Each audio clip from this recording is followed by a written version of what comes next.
तो अमेरिका के अगले राष्ट्रपति डोनाल्ड ट्रंप ने आज बहुत बड़ा सरप्राइज दिया। उन्होंने दुनिया के सबसे अमीर आदमी को अपनी कैबिनेट में शामिल कर हर किसी को चौंका दिया। इतना ही नहीं, ट्रंप कैबिनेट में अमेरिका का नया रक्षा मंत्री एक टीवी एंकर बनाया गया है। इससे पहले ट्रंप चीन के कट्टर विरोधी और भारत के प्रबल समर्थक शख्स को अपना एनएसए बना चुके हैं।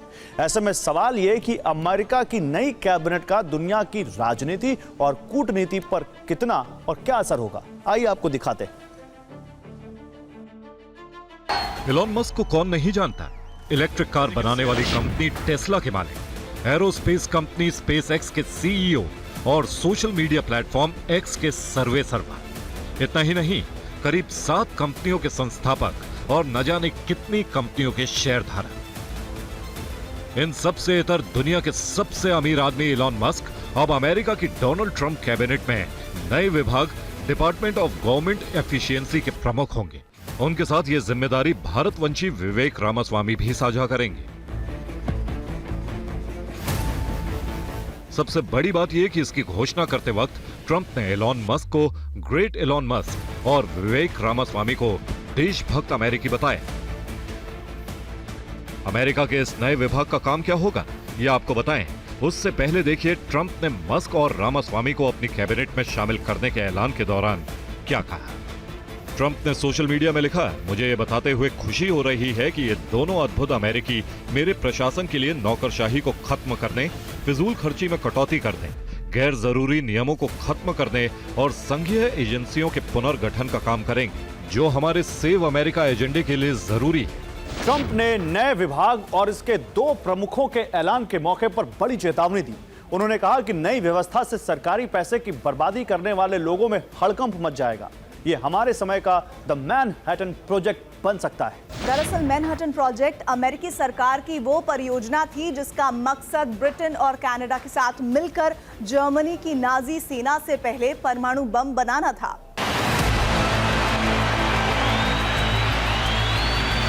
हालांकि ट्रंप के नए महकमे की मियाद 4 जुलाई 2026 तक ही रहेगी, यानी इससे पहले मस्क और रामास्वामी को ट्रंप का टास्क पूरा करना ही होगा। दिलचस्प बात यह कि ट्रंप सरकार का नया विभाग मस्क और रामास्वामी की पसंद का है, क्योंकि डिपार्टमेंट ऑफ गवर्नमेंट एफिशिएंसी की वकालत खुद मस्क ने पिछले साल 7 सितंबर में ही की थी। मस्क को उनकी पसंद का महकमा मिल चुका है। ऐसे में उन्होंने इसे लेकर अपने ही सोशल मीडिया प्लेटफॉर्म एक्स पर क्या लिखा है, उसे भी ध्यान से देखिए। लोकतंत्र को खतरा? कतई नहीं, नौकरशाही को खतरा। विवेक रामास्वामी के तेवर भी अमेरिकी नौकरशाही पर बेहद गर्म है, तभी तो उन्होंने भी एक्स पर लिखा, हम लोग नरमी से पेश नहीं आने वाले हैं। डीओजी जल्द ही सरकारी बर्बादी, धोखाधड़ी और दुरुपयोग के उदाहरणों की क्राउड सोर्सिंग शुरू कर देगा। अमेरिका के लोगों ने कठोर सरकारी सुधार के लिए मतदान किया और वो इसे ठीक करने का हिस्सा बनने के हकदार हैं। विवेक रामास्वामी वो शख्स हैं जो रिपब्लिकन पार्टी में राष्ट्रपति पद की उम्मीदवारी में डोनाल्ड ट्रंप के प्रतिद्वंदी थे, लेकिन पार्टी के अंदर समर्थन नहीं मिलने पर वो शुरुआती दौर में ही इस होड़ से पीछे हट गए और अब उन्हें नवनिर्वाचित राष्ट्रपति ट्रंप ने इसका इनाम भी दिया है।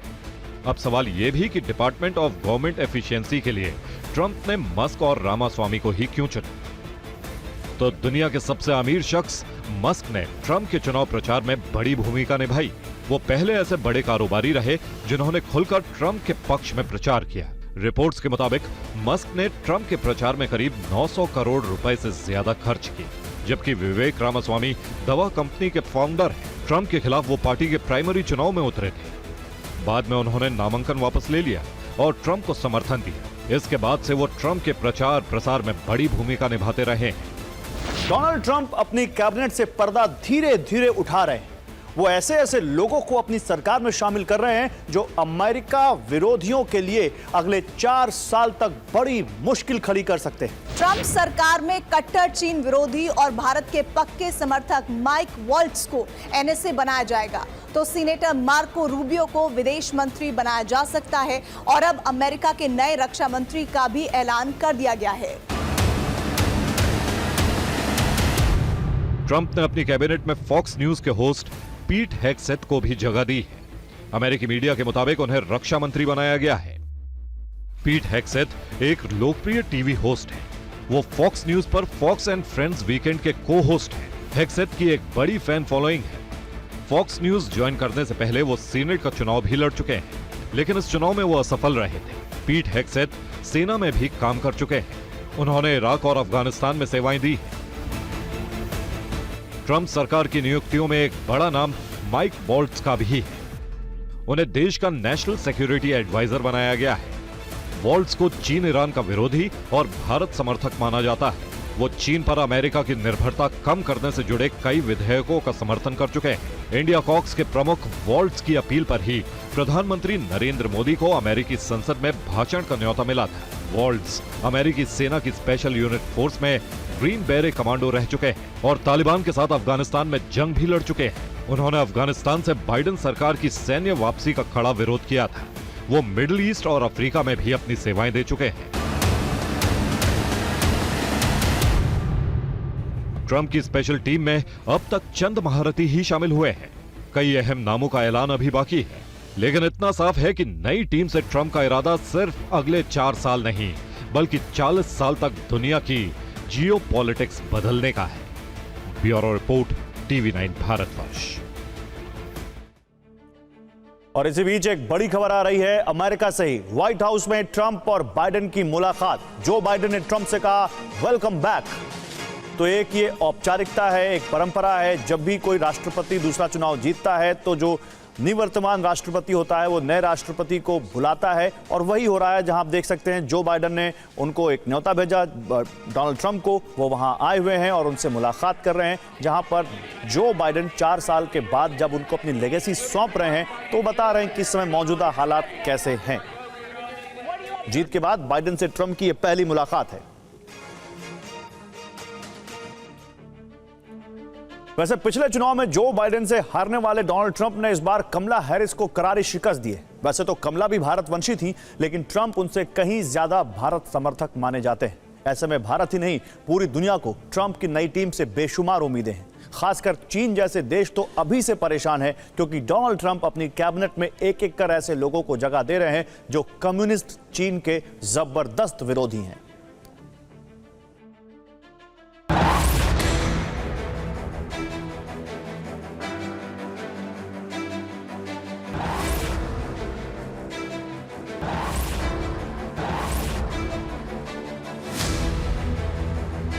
डोनाल्ड ट्रंप जब जनवरी 2025 में व्हाइट हाउस लौटेंगे तो पहले दिन ही उनका इरादा अमेरिका ही नहीं बल्कि पूरी दुनिया पर सिक्का चलाने का है।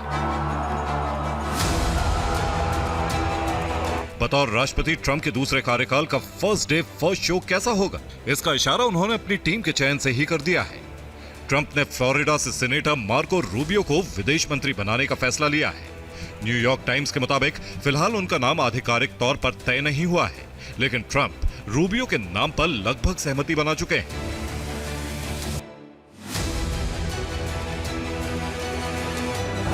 मार्को रूबियो फ्लोरिडा से सीनेटर है। वो चीन, ईरान, वेनेजुएला और क्यूबा को लेकर कठोर रुख रखने के लिए जाने जाते हैं। वो इजराइल के कट्टर समर्थक हैं और गाजा जंग के लिए हमास को दोषी मानते हैं। रूबियो चीन के बड़े विरोधी हैं।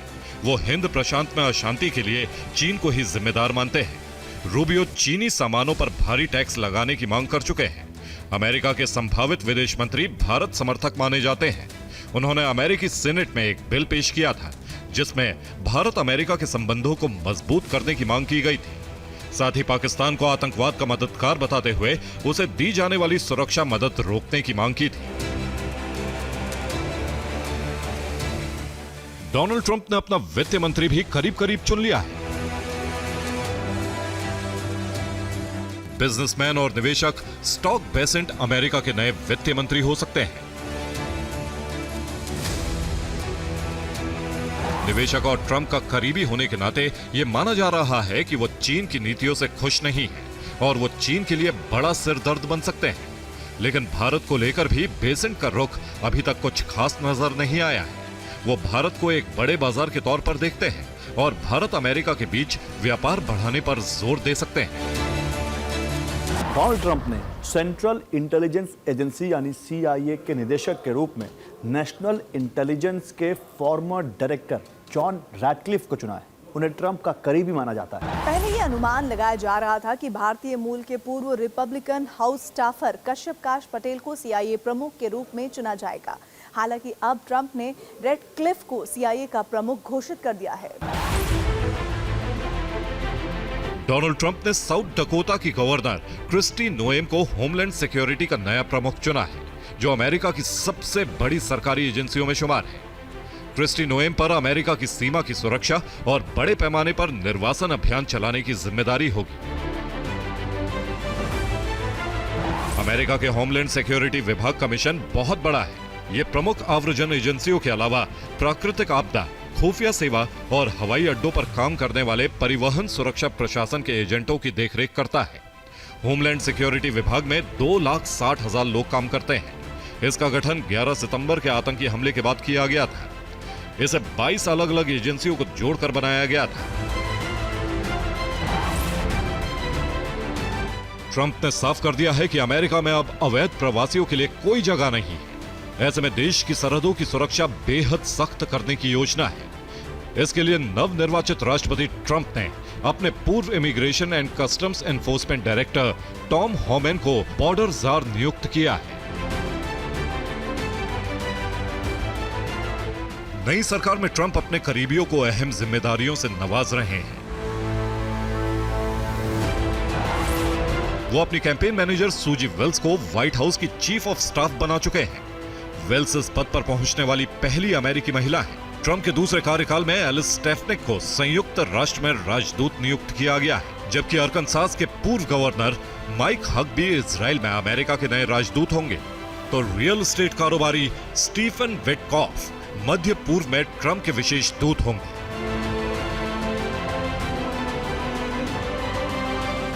ट्रंप सरकार में कई नियुक्तियां होनी अभी बाकी है, लेकिन सबकी नजरें जनवरी 2025 में उनके दूसरे कार्यकाल के पहले दिन पर टिकी है। रिपोर्ट्स के मुताबिक ट्रंप पहले ही दिन अवैध प्रवासियों के सामूहिक निर्वासन शुरू करने का फैसला ले सकते हैं। साथ ही शिक्षा पर बाइडेन सरकार की नीति को वापस लेना भी उनके शुरुआती एजेंडे में शामिल है। ट्रंप 6 जनवरी 2021 के कैपिटल हिल दंगे में गिरफ्तार लोगों को आम माफी का भी ऐलान कर सकते हैं। साथ ही वो अपने खिलाफ चल रहे मुकदमों को भी खत्म करना चाहते हैं। अमेरिका में अब बाइडेन सरकार के गिनती के दिन रह गए हैं। दुनिया के सबसे शक्तिशाली और सबसे पुराने लोकतंत्र में 2 महीने बाद एक बार फिर ट्रंप युग शुरू होने वाला है, जो उम्मीद के मुताबिक कई बड़े और चौंकाने वाले फैसलों का गवाह बन सकता है। Bureau report, TV9 Bharatvarsh. और बांग्लादेश में नफरत की राजनीति ने पाकिस्तान को भी पीछे छोड़ दिया है। हिंदुओं पर हमले, भारत विरोधी प्रोपेगेंडा बांग्लादेश की राजनीति में कट्टरपंथियों का हथियार पहले से ही था। अब वो बांग्लादेश के संस्थापक राष्ट्रपति शेख मुजीब के पीछे पड़े। शेख हसीना का तख्ता पलट करते समय जब ढाका में शेख मुजीब की मूर्तियां तोड़ी जा रही थी तो माना गया कि ये उन्मादी भीड़ का पागलपन है। लेकिन अब अंतरिम सरकार में सलाहकार बनाए गए कट्टरपंथी ने बांग्लादेश के राष्ट्रपति भवन से शेख मुजीब की फोटो हटवा दी। बांग्लादेश में हिंसा और नफरत का खेल कितना गहरा है, ये रिपोर्ट देखिए। बांग्लादेश का पतन का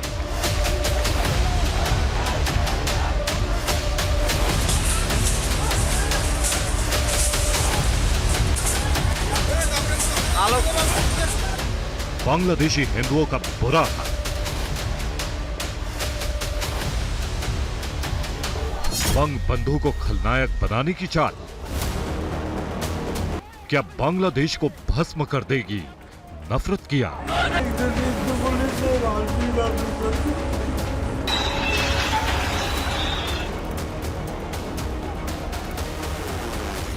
बांग्लादेश में शेख हसीना का तख्ता पलट करने के बाद भी वहां के कट्टरपंथियों के नफरत की आग बुझी नहीं है। बांग्लादेश के अल्पसंख्यक हिंदुओं पर हमले जारी हैं। बांग्लादेश के कट्टरपंथियों के निशाने पर इस्कॉन से जुड़े हिंदू हैं।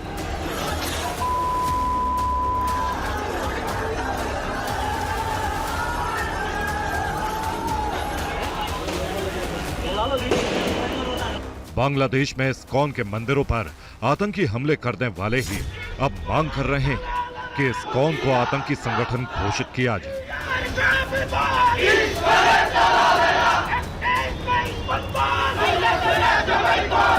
बांग्लादेश में अल्पसंख्यक हिंदुओं और ईसाई समुदाय के लोगों की रक्षा की जिम्मेदारी अंतरिम सरकार के प्रमुख मोहम्मद यूनुस की है। लेकिन मोहम्मद यूनुस तो खुद ही कट्टरपंथियों के हाथों की कठपुतली बन गए। बांग्लादेश में उनकी छवि अब ऐसे नेता की है जो कट्टरपंथियों को खुश करने के लिए कुछ भी कर सकता है। इसकी मिसाल भी अब दुनिया के सामने है। 10 नवंबर 2024 बंग भवन, ढाका, बांग्लादेश। राष्ट्रपति के सरकारी आवास बंग भवन में मोहम्मद यूनुस की अंतरिम सरकार के 3 नए सलाहकारों का शपथ ग्रहण हुआ।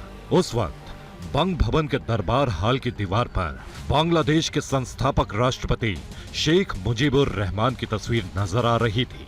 लेकिन 24 घंटे के बाद ही शेख मुजीब की तस्वीर राष्ट्रपति भवन से भी हटा दी गई। शेख मुजीब की तस्वीर हटाने का ऐलान भी मोहम्मद यूनुस की सरकार के सलाहकार महफूज आलम ने किया। सोशल मीडिया पर महफूज आलम ने अपनी फोटो पोस्ट की, जिसके पीछे दिख रही दीवार से शेख मुजीब की तस्वीर गायब थी। बांग्लादेश सरकार के सलाहकार महफूज आलम ने लिखा कि 1971 के बाद के फांसीवादी शेख मुजीबुर रहमान की तस्वीर दरबार हॉल से हटा दी गई है। माफी चाहता हूँ, लेकिन जब तक लोगों के जुलाई के जज्बात जिंदा रहेंगे तब तक वो कहीं नहीं दिखेंगे। ये शर्म की बात है कि हम 5 अगस्त के बाद बंग भवन से उनकी तस्वीरें नहीं हटा पाए थे।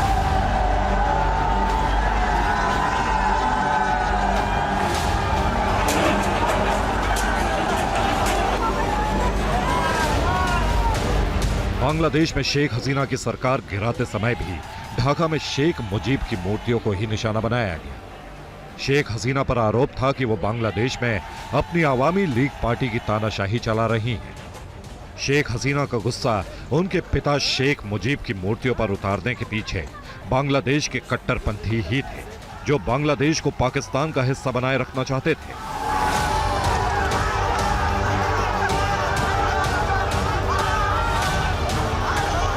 शेख मुजीब से उनको नफरत थी। शेख हसीना की जगह कट्टरपंथियों ने ही अंतरिम सरकार के मुखिया के तौर पर नोबेल पुरस्कार विजेता बैंकर मोहम्मद यूनुस का नाम आगे बढ़ाया। ये भी बांग्लादेश के कट्टरपंथियों की चाल थी। वो मोहम्मद यूनुस की उदारवादी अर्थशास्त्री की छवि को मुखौटे की तरह इस्तेमाल करना चाहते थे। मोहम्मद यूनुस भी इसके लिए तैयार थे, क्योंकि बांग्लादेश की सत्ता पाने का उनका पुराना सपना पूरा हो रहा था। मोहम्मद यूनुस का इतिहास ही सत्ता के लिए पलटी मारने का रहा है। शेख मुजीब जब पाकिस्तान के खिलाफ बांग्लादेश की आजादी की जंग लड़ रहे थे, तब मोहम्मद यूनुस ने उनका समर्थन करने के लिए अमेरिका के टेनेसी राज्य में बांग्लादेश इंफॉर्मेशन सेंटर चला रहे थे। बांग्लादेश की आजादी के बाद शेख मुजीब ने यूनुस को बांग्लादेश प्लानिंग कमीशन का सदस्य बना दिया। 1975 में शेख मुजीब की हत्या के बाद मोहम्मद यूनुस ने पलटी मारी और तानाशाह जनरल जिया उर रहमान की मदद से उन्होंने बांग्लादेश ग्रामीण बैंक शुरू किया। 2006 में बांग्लादेश में शेख हसीना और खालिद जिया की लड़ाई में राजनीतिक संकट का फायदा उठाने के लिए मोहम्मद यूनुस ने नागरिक शक्ति नाम की पार्टी बनाने का ऐलान किया। लेकिन बांग्लादेश की अंतरिम सरकार के तत्कालीन प्रमुख फखरुद्दीन अहमद के समझाने के बाद राजनीति से पीछे हट गए। साल 2011 में अवामी लीग की नेता शेख हसीना सत्ता में आई तो बांग्लादेश सरकार ने मोहम्मद यूनुस को ग्रामीण बैंक से बर्खास्त कर दिया। यूनुस पर ग्रामीण बैंक में घोटाले के आरोप लगे। शेख हसीना सरकार ने यूनुस के खिलाफ 174 केस दर्ज कर ली। जनवरी 2024 में बांग्लादेश की कोर्ट ने एक मामले में मोहम्मद यूनुस को दोषी ठहराते हुए 6 महीने जेल की सजा भी सुनाई। इसके 7 महीने बाद ही शेख हसीना का तख्ता पलट हुआ तो कट्टरपंथियों और उनका मोहरा बने बांग्लादेश के छात्रों ने मोहम्मद यूनुस को अंतरिम सरकार की कमान सौंप दी। शेख हसीना से निजी खुन्नस रखने वाले यूनुस अब पूरी तरह कट्टरपंथियों के हाथों में खेल रहे हैं। खेल भी ऐसा कि बांग्लादेश में शेख हसीना के कट्टर विरोधियों को भी बुरा लगा। जब यूनुस ने राष्ट्रपति भवन से शेख मुजीब की तस्वीर हटवाई तो बांग्लादेश नेशनलिस्ट पार्टी के संयुक्त महासचिव रुहुल कबीर रिजवी ने कहा कि ये गलत हुआ है। बीएनपी और शेख हसीना की पार्टी अवामी लीग एक दूसरे के जानी दुश्मन है। ऐसे में बीएनपी नेता के शेख मुजीब के समर्थन में बयान पर बवाल मचा, तो बीएनपी ने लिखित बयान जारी करके रूहुल कबीर रिजवी के बयान से पल्ला झाड़ लिया। बांग्लादेश में सवाल सिर्फ शेख मुजीब की तस्वीर का नहीं है, ये घटना इस बात का संकेत है कि बांग्लादेश में सत्ता के लिए नफरत का खेल कितना जहरीला हो चुका है। Bureau report, TV9 Bharatvarsh.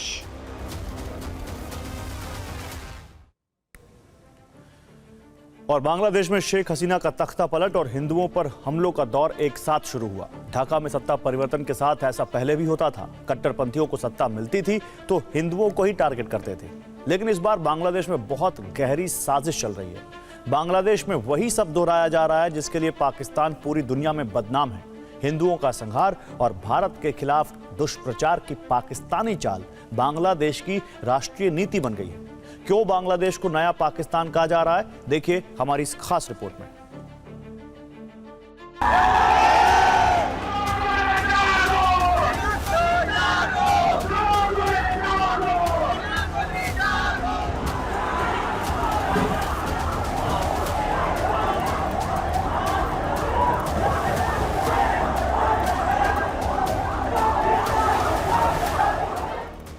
Bangladesh में जिस वक्त मोहम्मद यूनुस की अंतरिम सरकार के 3 सलाहकार शपथ ले रहे थे, तब बंग भवन के बाहर सैकड़ों लोग हाथों में नफरत की मशाल लेकर बवाल मचा रहे थे। ये भीड़ इस बात पर भड़की हुई थी कि यूनुस ने उद्योगपति एसके बशीरुद्दीन को सलाहकार बनाने की हिम्मत कैसे की। बशीरुद्दीन का गुनाह सिर्फ इतना है कि उनके सौतेले बड़े भाई एक जमाने में शेख हसीना की पार्टी अवामी लीग के सांसद चुने गए थे। बशीरुद्दीन अब सफाई दे रहे हैं कि अपने सौतेले भाई के साथ बीते 25 साल से उनका कोई संबंध नहीं। बांग्लादेश की राजनीति में घुस चुकी नफरत की ये इंतहा। वहां कट्टरपंथी ऐसे किसी इंसान या समूह को देखना नहीं चाहते जिसका शेख हसीना के साथ किसी भी तरह का कोई रिश्ता रहा हो।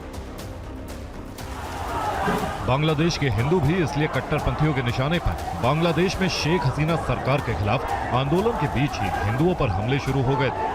तख्ता पलट के बाद बांग्लादेश आर्मी ने शेख हसीना को तो ढाका से भागने का सुरक्षित रास्ता दे दिया, लेकिन बांग्लादेश के हिंदुओं का कत्लेआम रोकने के लिए किसी ने कुछ नहीं किया।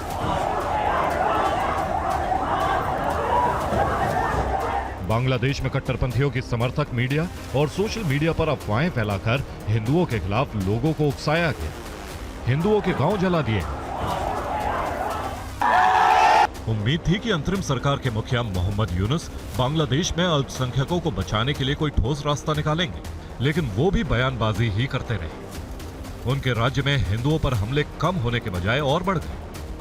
इस वक्त भी बांग्लादेश में हिंदू और हिंदुओं के धर्मस्थल कट्टरपंथियों का कहर झेल रहे हैं। बांग्लादेश में इस्कॉन से जुड़े लोग कट्टरपंथियों के निशाने पर। बांग्लादेश में इस वक्त सड़क से सियासी गलियारों तक वही इतिहास दोहराया जा रहा है जो पाकिस्तान में 1947 के बाद दोहराया गया। बांग्लादेश में कट्टरपंथियों की दुश्मनी शेख मुजीब की पार्टी अवामी लीग से है। इसलिए शेख हसीना के तख्ता पलट के बाद बांग्लादेश में अवामी लीग के नेताओं को या तो मार दिया गया या फिर जेल में बंद कर दिया। शेख हसीना और शेख मुजीब को खलनायक साबित करने के लिए बांग्लादेश में भी वही हथकंडा आजमाया गया जो पाकिस्तान आजमाता है। बांग्लादेश में शेख हसीना को भारत का मोहरा साबित करने की साजिश रची गई। बांग्लादेश में भारत विरोधी एजेंडा कितने बड़े पैमाने पर चलाया जा रहा है, यह भी देख लीजिए। शेख हसीना के तख्ता पलट के करीब 3 हफ्ते बाद बांग्लादेश की मीडिया के जरिए यह दुष्प्रचार शुरू हुआ कि जुलाई 2024 के बांग्लादेश के छात्रों के आंदोलन को कुचलने के लिए भारत से स्पेशल फोर्स बुलाई गई थी। इस दुष्प्रचार का असर नहीं हुआ तो बांग्लादेश के लोगों में भारत के खिलाफ जहर भरने के लिए एक वीडियो जारी किया गया। दावा किया गया कि इस वीडियो में ढाका एयरपोर्ट पर पुलिस वर्दी में जो लोग नजर आ रहे हैं वो भारत की स्पेशल फोर्सेस के जवान हैं। बांग्लादेश की मीडिया का आरोप था कि इन्हीं जवानों की मदद से शेख हसीना ने बांग्लादेश में आंदोलनकारी छात्रों पर गोलियां चलवाई। बांग्लादेश की मीडिया के दावे पर मोहर लगाने के लिए मोहम्मद यूनुस की अंतरिम सरकार ने इंटरनेशनल क्राइम ट्रिब्यूनल के चीफ प्रोसिक्यूटर को मीडिया के सामने पेश कर दी। ताजुल इस्लाम ने 25 सितंबर 2024 को बयान दिया कि जांच में पता चला है कि शेख हसीना के राज में कुछ सैनिक ऐसे थे जो बांग्ला नहीं बल्कि हिंदी में लोगों को गालियां दे रहे थे। भारत के खिलाफ दुष्प्रचार का मतलब है सत्ता में बने रहने की गारंटी। ये पाकिस्तान का नुस्खा है जिसे बांग्लादेश में आजमाया जा रहा है। भारत विरोधी प्रोपेगेंडा फैलाकर ही बांग्लादेश के कट्टरपंथी हिंदुओं के खिलाफ स्थानीय लोगों को हिंसा के लिए उकसा रहे हैं। बांग्लादेश में ऐतिहासिक तौर पर हिंदुओं को शेख हसीना की पार्टी अवामी लीग का समर्थक माना जाता है। इसीलिए साल 2001 के बांग्लादेश के आम चुनाव में खालिदा जिया की पार्टी बीएनपी को जीत मिली तो उनके समर्थकों ने जीत का जश्न हिंदुओं पर हमला करके ही मनाया था। उस वक्त बांग्लादेश के कट्टरपंथियों का जुनून करीब 50 हिंदुओं के नरसंहार के बाद धीमा पड़ा। हिंदुओं को संरक्षण देने के लिए तब बांग्लादेश की राजनीति में शेख हसीना थी, लेकिन अब शेख हसीना खुद पलायन कर चुकी है। बांग्लादेश में डरे सहमे हिंदू और उनके पीछे हैं उन कट्टरपंथियों की फौज जो 1971 से ही बांग्लादेश को फिर से पाकिस्तान बनाने की फिराक में है। Bureau report, TV9 Bharat. और अब बात भारत की नई क्रूज पावर की। भारत की मिसाइल शक्ति का लोहा पूरी दुनिया मानती है। भारत की नई स्वदेशी क्रूज मिसाइल की हुंकार से दुश्मन दहल उठे हैं। पीएम मोदी के स्वदेशी रक्षा मंत्र से आखिर कैसे घबरा उठे हैं चीन और पाकिस्तान? पीएम मोदी की नीतियों से भारत कैसे बना मिसाइल सुपर पावर? भारत की नई क्रूज मिसाइल को क्यों कहा जा रहा है एक महाशक्ति? आज हम आपको इस नई स्वदेशी क्रूज मिसाइल के बारे में बताएंगे और यह भी दिखाएंगे कि उसकी तुलना अमेरिका की बेहद पावरफुल मिसाइल से क्यों की जा रही है। क्या चीन और पाकिस्तान के भय की भी यही वजह है? देखिए यह स्पेशल रिपोर्ट।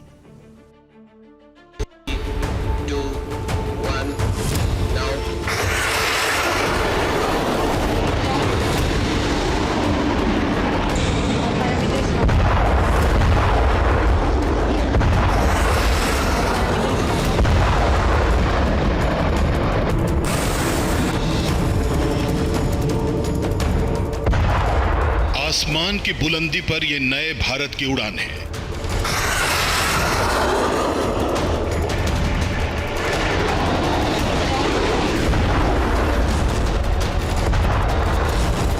ये भारत की वो मिसाइल शक्ति है जिसने दुश्मनों के होश उड़ा दिए हैं। ये नए भारत की वो मिसाइल पावर है जिसकी हुंकार से शत्रु हमेशा भय खाते हैं।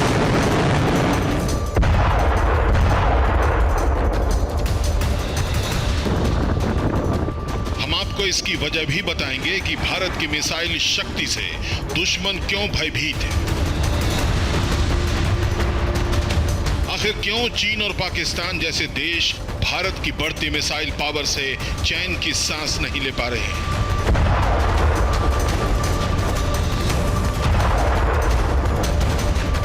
असल में भारत की नई क्रूज मिसाइल का सफल टेस्ट देखकर दुश्मनों के सीने पर सांप लौट रहा है।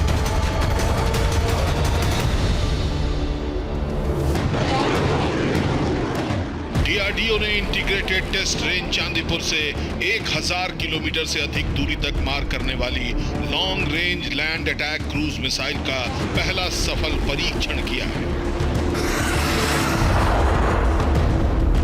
इस नई मिसाइल का मोबाइल आर्टिकुलेटेड लॉन्चर से ओडिशा के तट पर सफल परीक्षण किया गया। इसी के साथ भारत के डिफेंस सिस्टम की ताकत और बढ़ गई है।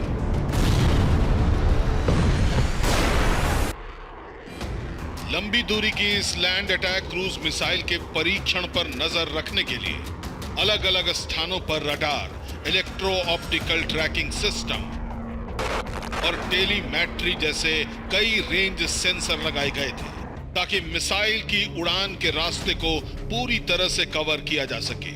डीआरडीओ से मिली जानकारी के मुताबिक इस नई मिसाइल को लंबी दूरी पर स्थित जमीन पर लक्ष्यों को निशाना बनाने के लिए डिजाइन किया गया है। भारत करीब 200 स्वदेशी long range attack cruise missile को नेवी में शामिल कर सकता है। भारत की इस नई स्वदेशी मिसाइल की तुलना अमेरिका के टॉम हॉक क्रूज मिसाइल से की जा रही है। भारतीय नौसेना के पास एक बड़ा समुद्र है, बे ऑफ बंगाल, अरबियन सी और हिंद महासागर का पूरा क्षेत्र। हमारा बड़ा एक एक्सक्लूसिव इकोनॉमिक जोन है और एडवर्सरीज की जो हम आहट देख रहे हैं अपने क्षेत्रों में, उस हिसाब से भारतीय नौसेना को सरफेस टू सरफेस मिसाइल्स या शिप से लैंड अटैक करने के लिए मिसाइल्स की जरूरत है।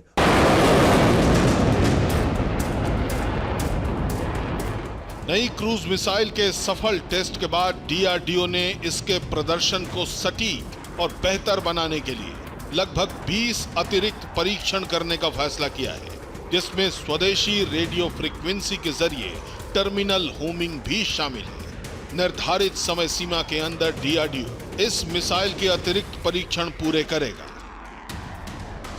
उसके बाद 200 LRLACM के ऑर्डर दिए जाएंगे। अब आपको नई क्रूज मिसाइल की ताकत और खासियत भी बताते हैं।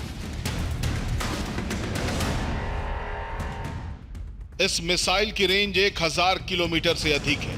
यह एक सुपरसोनिक मिसाइल है। ध्वनि की गति से अधिक रफ्तार से उड़ सकती है। यह दुश्मन के जहाजों को निशाना बनाने में सक्षम होगी। वॉरशिप, विमान और ड्रोन को भी मार गिराएगी। यह दुश्मन के डिफेंस सिस्टम को चकमा देने में भी माहिर है। इसमें उन्नत गाइडेंस सिस्टम है, जिससे यह सटीकता से टारगेट को खत्म कर सकती है। यह मिसाइल अपनी समुद्री स्कीमिंग क्षमताओं के साथ भारतीय सशस्त्र बलों, खासतौर से नौसेना की शक्ति में जबरदस्त इजाफा करेगी। जाहिर है, इससे दुश्मन की हर रणनीति को फेल करने में काफी मदद मिलेगी। टॉमहॉक एक प्रूवन मिसाइल है। 1991 में इसका उपयोग किया गया था अमेरिका की तरफ से। सरफेस वर्जन है, एयर वर्जन है और नेवल वर्जन है। शिप से लॉन्च कर सकते हैं, लैंड अटैक वर्जन है, सबमरीन से लॉन्च कर सकते हैं। इसकी रेंज बहुत ज्यादा है। पहले तो इसे कन्वेंशनल और न्यूक्लियर कैपेबल भी बनाया गया था। पॉलिसी डिसीजन के हिसाब से अभी फिलहाल कुछ शिप्स में इसे नॉन न्यूक्लियर वेपन के रूप में यूज किया जा रहा है। भारत की जिस long range land attack cruise missile की तुलना अमेरिका की टॉम हॉक क्रूज मिसाइल से की जा रही है, उसकी कुछ और खासियत भी आपको आगे बताएंगे और ये भी बताएंगे कि इसकी तुलना अमेरिकी मिसाइल से क्यों हो रही है।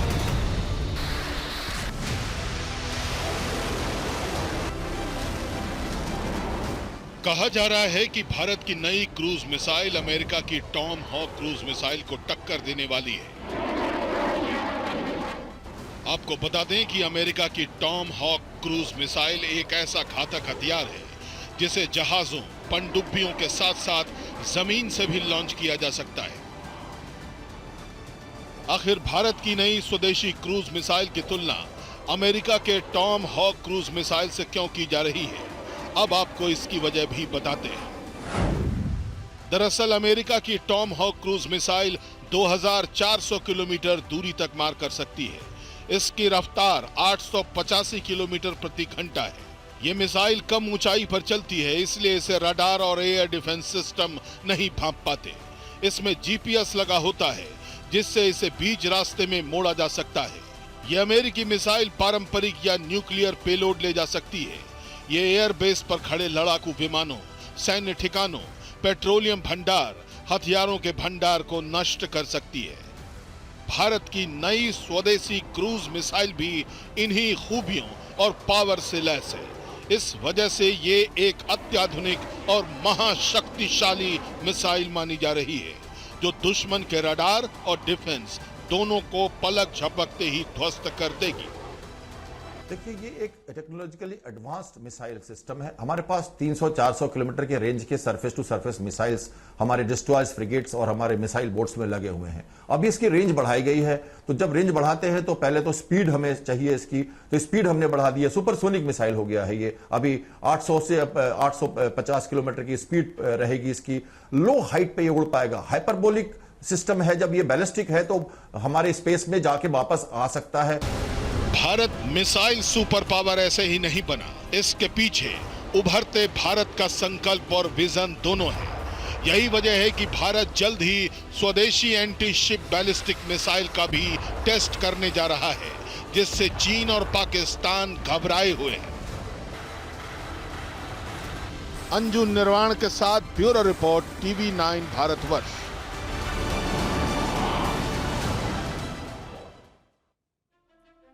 और दुनिया में भारत के हथियारों और रक्षा उपकरणों पर भरोसा भी बढ़ रहा है और उनकी ग्लोबल डिमांड भी। डीआरडीओ द्वारा विकसित किए जा रहे स्वदेशी हथियारों में Pinaka multi barrel rocket launcher भी आत्मनिर्भर भारत की कामयाबी की कहानियों में से एक है।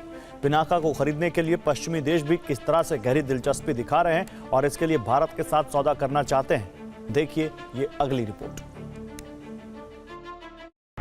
3, 2, 1 now।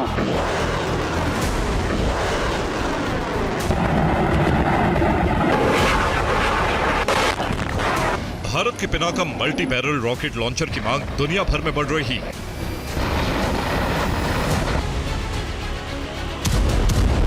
जिस तरह से भारत के multi barrel rocket launcher Pinaka का डंका पूरी दुनिया में बज रहा है, उसे देखते हुए अब फ्रांस ने भी इसमें दिलचस्पी दिखाई।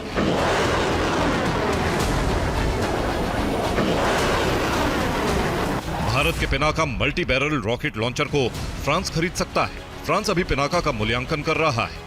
फ्रांस सीमित संख्या में पिनाका की खरीद कर सकता है। आर्मेनिया पहले ही पिनाका के लिए ऑर्डर दे चुका है। दक्षिण अमेरिका के 2 देशों ने भी पिनाका की खरीद में रुचि दिखाई है।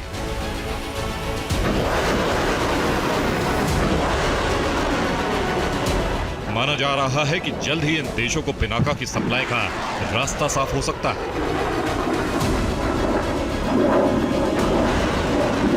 भारत में बने Pinaka multi barrel rocket launcher का नाम भगवान शिव के धनुष के नाम पर रखा गया है। भगवान शिव के धनुष का नाम पिनाक था। उस महाशक्तिशाली धनुष के नाम पर Pinaka multi barrel rocket launcher को डीआरडीओ ने बनाया है। को पूरी तरह से ऑपरेशनलाइज करके यूज कर रही है और प्रूवन हो चुकी है। एक्यूरेट वेपन है, प्रिसाइज फायरिंग है, लाइट वेट है, कम कॉस्ट में बना और भारत में बना। अपना स्वावलंबन भारत की दृष्टि से भी ये हम देखते हैं तो ये बहुत ही अच्छा कदम है। रक्षा सूत्रों के मुताबिक पिनाका की ग्लोबल डिमांड के बाद डीआरडीओ अब ऐसे मल्टी बैरल रॉकेट लॉन्चर विकसित कर रहा है जो 120 किलोमीटर और 200 किलोमीटर की दूरी तक मार करने में सक्षम होंगे।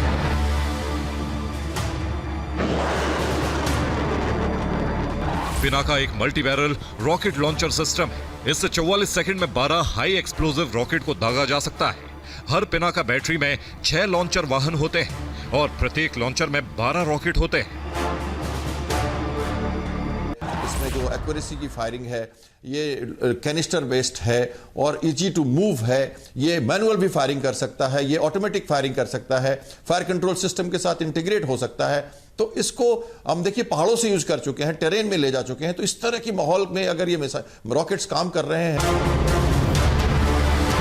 पिनाका की रेंज बढ़ाने पर लगातार काम हो रहा है। भारत रक्षा क्षेत्र में तेजी से आत्मनिर्भर हो रहा है। भारत पहले जिन देशों से हथियार और रक्षा उपकरण खरीदता था, अब वो देश भारत से रक्षा उपकरण खरीद रहे हैं।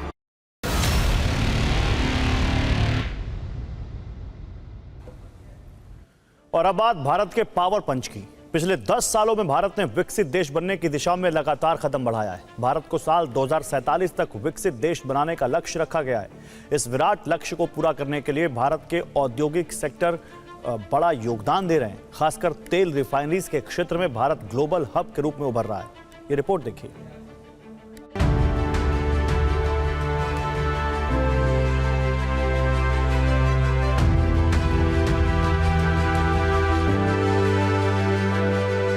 विकास सबके लिए हो, सबके हितों को ध्यान में रखकर विकास के रोड मैप बनाए जाएं, ये हर सरकार की प्राथमिक जिम्मेदारी होती है। पिछले 10 सालों में पीएम मोदी के नेतृत्व में देश विकास की नई ऊंचाइयों को छू रहा है। पूरे देश में जो अभूतपूर्व परिवर्तन हुआ है वो आज हर देशवासी अनुभव कर रहा है। देश के विकास में सबसे अहम किरदार होता है देश का औद्योगिक क्षेत्र। साल 2047 तक विकसित भारत बनाने का जो संकल्प केंद्र सरकार ने लिया है, उस सपने को पूरा करने में रिफाइनरी सेक्टर भी निर्णायक योगदान दे रहा है। भारत तेल का बड़ा उत्पादन नहीं करता, इसके बावजूद बड़ा निर्यातक बन रहा है। पीएम मोदी की नीतियों के दम पर भारत दुनिया में तेल रिफाइनरी का हब बनता जा रहा है। भारत तेल का तीसरा सबसे बड़ा आयात करने वाला देश है। भारत अपनी रिफाइनिंग क्षमता को 81% तक बढ़ाने की योजना बना रहा है। भारत की योजना रिफाइनिंग क्षमता को 450 मीट्रिक टन प्रति वर्ष करने की है। अभी रिफाइनिंग क्षमता 249 मीट्रिक टन प्रति वर्ष है, यानी भारत की प्रतिदिन रिफाइनिंग क्षमता अभी लगभग 5 मिलियन बैरल है। भारत इस क्षमता को आने वाले समय में तेजी से बढ़ाएगा। In the next 2 decades of all the oil demand growth that's going to take place in the world, 25% of it is going to come from India. We have a population of 1.4 billion people, 8.2% rate of growth in fiscal year 2024. Okay? And if we sustain, let's say, a growth rate of 7% or so, you're going from a $4 trillion economy today to a $7 trillion economy to a $10 trillion. And our consumption of oil is 3 times higher than the global average. बदलते वैश्विक परिदृश्य में दुनिया के refining sector का आकार छोटा होता जा रहा है, लेकिन केंद्र सरकार का मानना है कि भारत की मौजूदा रिफाइनरी क्षमता बढ़ेगी और वो और दूसरे देशों को भी ऊर्जा आपूर्ति करने में सक्षम होगी। केंद्र सरकार के मुताबिक तेल की बढ़ती घरेलू मांग को पूरा करने के लिए मौजूदा रिफाइनरीज का विस्तार किया जाएगा। जीवाश्म ईंधन पर भारत की निर्भरता 2040 तक जारी रहने का अनुमान है। 2030 तक 500 गीगावाट अक्षय ऊर्जा हासिल करने का लक्ष्य है। भारत ने 2070 तक शून्य कार्बन उत्सर्जन लक्ष्य हासिल करने का संकल्प लिया है। भारत पेट्रोलियम कॉर्प लिमिटेड यानी बीपीसीएल आंध्र प्रदेश के साथ साथ उत्तर प्रदेश में भी नई तेल रिफाइनरी बनाने की संभावना तलाश रहा है। इस बीच हिंदुस्तान पेट्रोलियम कॉर्प लिमिटेड यानी एचपीसीएल इस साल के अंत में या अगले साल की शुरुआत तक राजस्थान के बाड़मेर में नई रिफाइनरी का परिचालन शुरू कर सकता है। जिस गति से नई रिफाइनरीज पर काम हो रहा है, उससे इस बात में कोई शक नहीं कि भारत तेजी से दुनिया में तेल रिफाइनरी का हब बनता जा रहा है। Bureau report, TV9, Bharatvarsh.